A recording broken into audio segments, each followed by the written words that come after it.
Bienvenue au labo. Aujourd'hui, on plonge dans un sujet incontournable. Pour nous, les conseillers en insertion professionnelle, les CIP, l'entretien.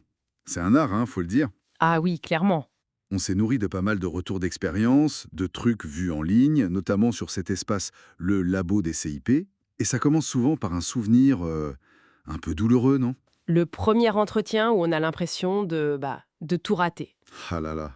Oui, on bafouille, on pose que des questions fermées, on sort de là en se disant plus jamais ça. Franchement, qui n'a pas vécu ça? C'est presque un rite de passage. Mais c'est essentiel de ne pas rester là-dessus. Parce que l'entretien, c'est l'outil numéro 1 du CIP. C'est vraiment le cœur du métier. Carrément. Et il y a un monde entre un entretien qui coince, où la personne repart frustrée, où rien n'avance, et un entretien réussi.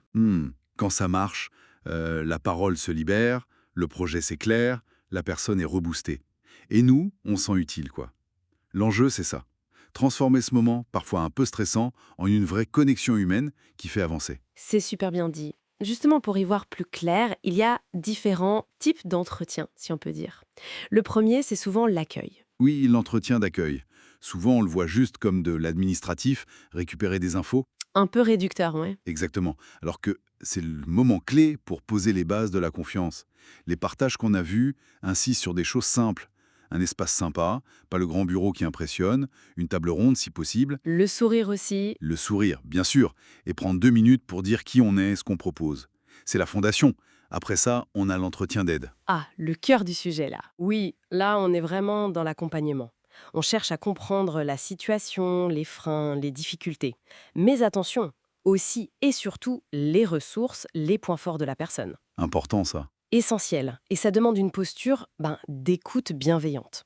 Accueillir ce qui vient, les émotions, les doutes, sans jugement. Et il y a aussi cette approche un peu différente, l'entretien centré sur la personne. Moins directif. C'est ça, l'approche non directive. Là, le CIP crée un espace vraiment sécurisant pour que la personne explore elle-même ses idées, ses solutions. Le conseiller est plus un facilitateur. Il guide très peu. Intéressant. C'est très puissant pour l'autonomie. Quand la personne trouve ses propres réponses, elle se les approprie beaucoup plus. Logique. Et pour mener tout ça, il y a des techniques, des outils relationnels à avoir en tête. Le questionnement, par exemple. Le questionnement, c'est la base. La règle d'or, on va dire, c'est questions ouvertes. Les fameuses. Voilà.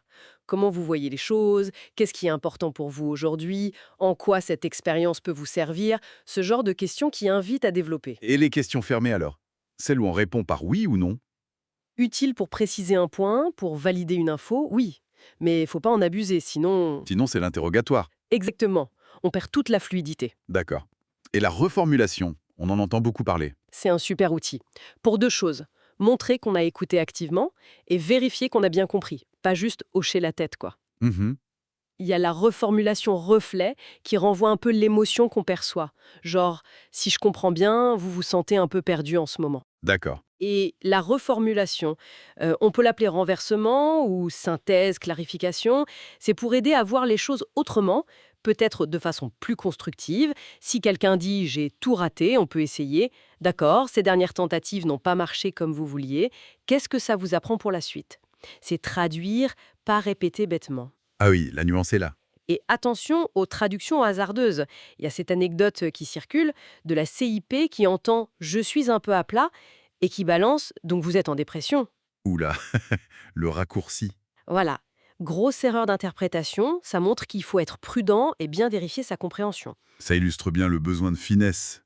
Et ça nous mène à l'écoute active, j'imagine? C'est un peu tout ça à la fois. Exactement. L'écoute active, c'est un package complet. Observez le verbal, le non-verbal, écoutez vraiment sans couper, posez les bonnes questions au bon moment et reformulez juste. Et le silence dans tout ça? Ah, le silence. Pas le silence gênant qui dure 3 plombes et où tout le monde est mal à l'aise, comme dans l'histoire de ce conseiller Yacine, qui laissait des blancs un peu trop longs. Ah ah, oui, le malaise. Non, le silence utile. Celui qui laisse le temps de réfléchir, de laisser venir une idée, une émotion. Faut savoir le doser, c'est subtil. Donc écouter, questionner, reformuler, laisser de l'espace. Tout ça demande une qualité humaine essentielle, non? L'empathie. Comment on gère ça sans devenir une éponge ou vouloir sauver tout le monde? Je pense à l'anecdote de Julien, ce CIP qui donnait des solutions toutes faites. C'est tout l'enjeu de la posture professionnelle. L'empathie, c'est fondamental. Essayer de comprendre le monde de l'autre, son vécu, sans jugement, se mettre à sa place en quelque sorte. Mais Mais sans y rester. voilà, sans fusionner, sans prendre toute la charge émotionnelle sur soi. L'histoire de Julien est typique. Il a compris qu'il n'était pas là pour être le sauveur, mais l'accompagnant. Son rôle, c'est d'aider la personne à trouver ses propres solutions, pas de lui servir les nôtres. C'est une distinction clé. Accompagnant, pas sauveur. Tout à fait. Comprendre, soutenir, outiller, mais c'est la personne qui reste pilote de son parcours. Très clair. Et pour boucler sur le côté pratique, le temps et les notes, rapidement. Oui, important pour le cadre. Dire au début combien de temps va durer l'entretien, ça rassure, ça pose les limites. Et s'y tenir, c'est une marque de respect. Et la prise de notes? Synthétique. L'objectif, c'est de garder une trace des points importants, des objectifs qu'on s'est fixés ensemble, des prochaines étapes, et de ne pas hésiter à dire pourquoi on note. Je note juste pour qu'on s'en souvienne bien pour la prochaine fois. C'est transparent, ça évite que la personne se sente jugée ou analysée. Parfait. Alors, si on devait synthétiser l'idée d'un bon entretien, Je dirais que c'est un équilibre subtil. Ce n'est ni un script rigide, ni une impro totale. C'est un cadre pro avec des techniques, oui, mais surtout une vraie présence humaine, de la souplesse.